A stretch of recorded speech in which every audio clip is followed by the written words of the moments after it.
Psychologically, the vagabond is not a clearly defined type and not a clinical category, but rather a way of being and living in which movement, openness, and distance play central roles.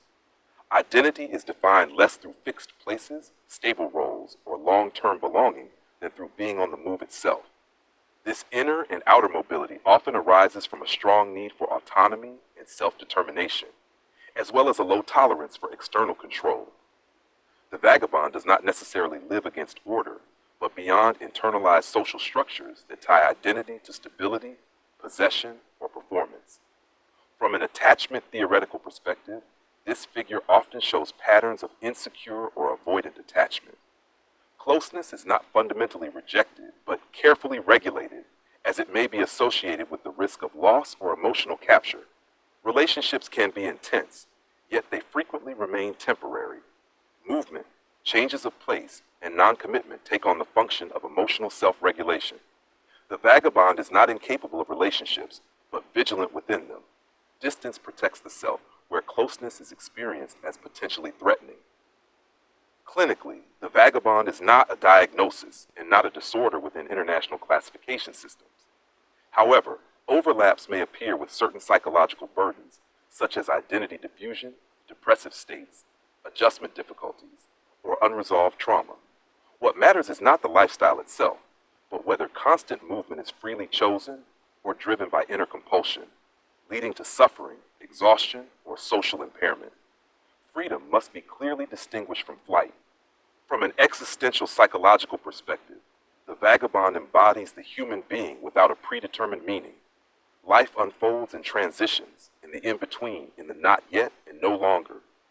Meaning is not inherited but sought along the way.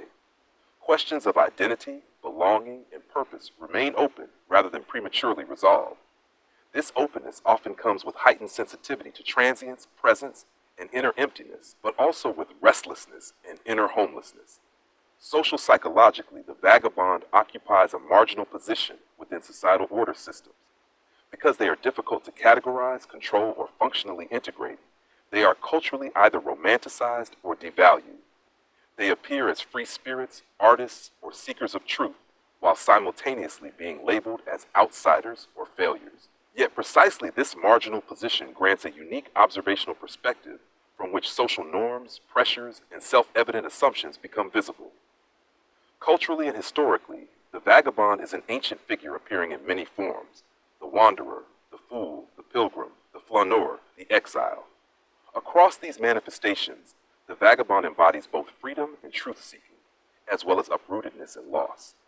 Psychologically, this way of life is often associated with heightened creativity, intensified perception, and a strong capacity for metaphorical and poetic thought.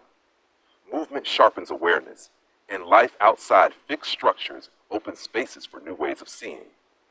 The shadow side of this existence emerges where movement is no longer chosen but compulsive. When stillness provokes anxiety, closeness becomes unbearable, and identity begins to dissolve. Freedom turns into loneliness and exhaustion. The vagabond then becomes not a seeker, but a fugitive.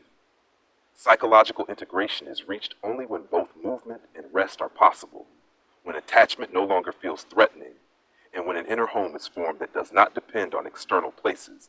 In this mature form, the vagabond is not without a place, but inwardly mobile, a person who can remain on the move without losing themselves.